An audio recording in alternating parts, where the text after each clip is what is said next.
Namaskar and welcome back to What Does This Data Say? I am Ajay Prakash. I'm sure that yesterday on November 16th you would not have missed these headlines. They were all over the press. They were on our news channels, in the print media, as well as on social media and even on YouTube. These headlines were referring to a meeting between Rishi Sunak and our Prime Minister Modi during the G20 summit sidelines in Bali yesterday, and how after the meeting, Rishi Sunak immediately cleared a whopping 3,000 visas for Indians. And it appeared as if this could not have been achieved without Mr. Narendra Modi putting pressure on Rishi Sunak. Now, this story is seemingly very similar to the one which was played out a few months ago when we were told that it was Prime Minister Modi who rang up Putin and Zelensky, and then they agreed to stop the war for a few hours so that we could bring back our stranded students from Ukraine. And this is all because of the increasing influence of our Vishwaguru Prime Minister Modi. But now let's cut the hype and understand the reality behind these 3,000 visas which Rishi Sunak has offered in quotes to India. So here's the story which was published in Hindustan Times yesterday. The title goes, Hours after meeting Modi, Sunak greenlights 3,000 visas for Indian nationals. And it reads, the UK government said India is the first visa national country to benefit from such a scheme, highlighting the strength of UK India migration and mobility partnership agreed last year. The reference is to the Youth Mobility Partnership Program of the United Kingdom. However, the press in the UK had put this story in a very forthright manner. The Independent said that Rishi Sunak has greenlighted these visas in the hope of salvaging the UK-India trade deal. I'm sure all of you would remember that the trade deal between UK and India was supposed to be signed before Diwali, but that did not happen. Now, the issue was the number of visas that UK would issue to Indians in return for India opening up its market to the UK. So this green lighting of 3,000 visas by Sunak is viewed as an attempt to restart talks with India on the trade deal. The Guardian further reported yesterday that this deal of 3,000 visas was part of the original MOU with India, which was framed last year. Now, after that MOU was signed, the Home Secretary Suella Braverman is said to have irritated Delhi by giving an interview in which she said she had reservations about Britain's trade deal with India because it could increase immigration to the UK. Rishi Sunak has been criticized for having Suella Braverman again as his Home Secretary in the new cabinet. Now, with this action of greenlighting 3,000 visas to the Indians, he has been able to do two things. Firstly, he has directly rebuffed Braverman by opening up these visas to India. And secondly, on the other side, he has also said that he will slow down the India deal, which is what Braverman had also said, that they should have a relook. A very detailed report on the youth mobility scheme of the United Kingdom was published on 4th January this year by a group called Richmond Chambers Immigration Barristers, which are immigration lawyers in the UK. Now, they said that this new scheme is actually a rebranding of the old temporary worker scheme of the United Kingdom. They further said that the approval for Indians and Icelandic people will be the first to come and will take effect from 1st January 2022. So it's not that Rishi Sunak yesterday just pulled out 3,000 visas out of his bag and handed it over to Mr. Modi. This was a very elaborate process carried out by the Immigration Department of UK, and the approval to have Indians on board was already in place in January this year. And it was only a question of announcing it. And Rishi Sunak thought he would announce it when he meets Mr. Modi. I'll now talk a little bit about this youth mobility scheme and show you that it is not at all beneficial for us Indians, whatever be the hype. The youth mobility scheme permits people from India in the age group of 18 to 30 to apply for a work visa in the UK for a maximum of a 2-year period. They cannot bring their dependents to the UK during this period, and this is not a route to settlement. However, any time you spend in the UK on this visa will be treated as lawful resident, and if in future you happen to apply for a permanent residency, this will come in very handy. Unfortunately, applicants can come to the UK on this visa only once. Now, to apply for this visa, you need a lot of money. Firstly, there is an application fees of £244. Second, you have to get an immigration health policy for which the charge is £1,248 per year. You have to pay upfront for the first year. And thereafter, you have to show that you have funds to sustain yourself for the first month in UK, which is an equivalent of £2,530. As I've already told you, you should not have any dependents who are going to come with you to the UK. Now, this works out to be around 3,90,000 Indian rupees at today's exchange rate of 97 rupees to 1 British pound. Now, add to that your travel costs and travel medical insurance and other miscellaneous expenditure. It will easily come to around 5 lakh rupees. Also, in addition, the British High Commission has a very stringent rule to verify all your educational documents, your experience certificate, as well as your bank details. You just can't borrow money and hope that you will be granted this visa. Just to remind you, this is a 2-year visa and no extensions are permitted.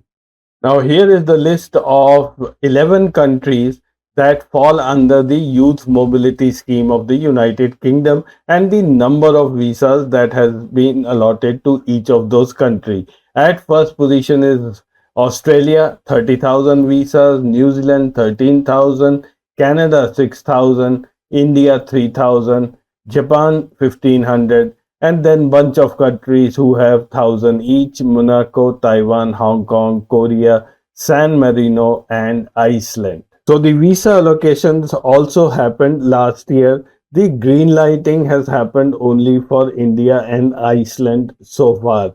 As you see, the bulk of these visas have been allotted to Australia, New Zealand, and Canada. For applying for a visa under this category, there is no country specific requirement for countries such as Australia, Canada, Monaco, and New Zealand. However, for India and a few other countries, there are country specific requirements, and what I'm showing you here is those which are listed for India. Some of these requirements are expected. For instance, a police clearance certificate is needed. And then there's the whole process how to get your degree certificates verified.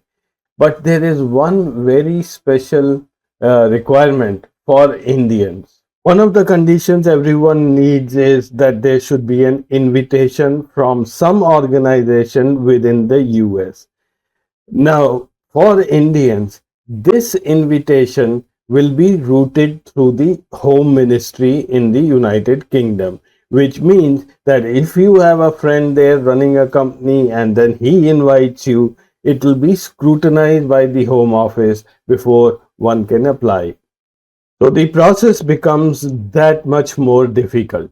And not only this, there are some countries from where UK expects a far bigger number of applicants than the quota which has been allotted. These are Japan, Taiwan, Hong Kong, Korea, and India. Now, for these countries, the applicants will all be clubbed together, and then the Home Office is going to have a ballot. Ballot means it will be a lottery, so whoever is lucky enough will get the visa. So, should one's application get rejected, they will stand to lose the £244 processing fees, and in addition to the money and time he or she has spent in making this application. People who are familiar with the US H1B visa scheme would notice that the youth mobility scheme of UK is very similar to that. There are also some kind of rumors on the social media that UK will issue 3,000 such visas every year.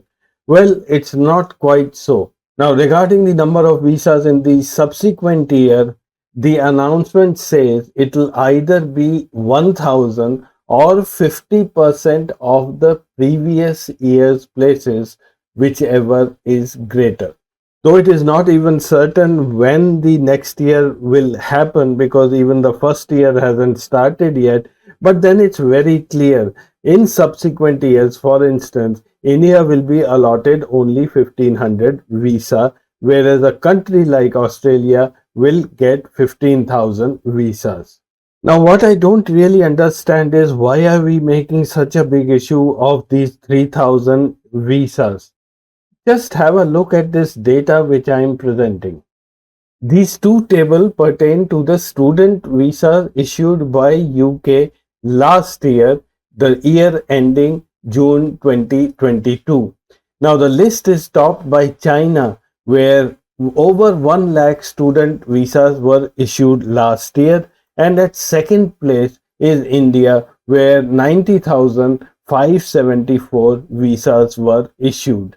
On the right hand side is a table which shows how many student visas were extended last year. Again, China tops the list with around 9,200 visa extensions, and India is at second place with around 5,000 student visa extensions. Most of the Chinese students who study in the UK go back. The data shows 90% of the students go back to China, whereas on the other hand, the Indian students mostly convert their student visa into work visas. So this table shows the number of work visas issued by UK during the last year, again the year ending June 2022. Here India tops the list with around 45,252 work visas issued to our students, and at the same time 37,319 visas were extended. If you see, where is China? It's right at 13th place with only 1,495 people applying for a work permit. So more than 60 or 70% of Indian students manage to stay back in the UK and get a decent job. So just see where the youth mobility scheme 3,000 visas are and how do they compare with the rest of the visas which have been issued to Indian students. Student visas issued were 90,574, extensions 5,088, work visas issued 45,252, and work extension visas 37,319. So, in my opinion, these youth mobility scheme visas are a bunch of trash. They are totally useless for Indians. And our Bhakt Brigade, without realizing this, has been making a mountain out of a molehill and went on praising Mr. Modi that how he was able to extract these 3,000 visas. Remember, the age to qualify in the youth mobility scheme visas is between 18 to 30, and that's the time when usually people in India are busy with their studies. It is my personal opinion that should one want to go to the UK, the best route to go there is to go as a student, obtain a higher degree, you even get a bank loan, and the process is much more simpler.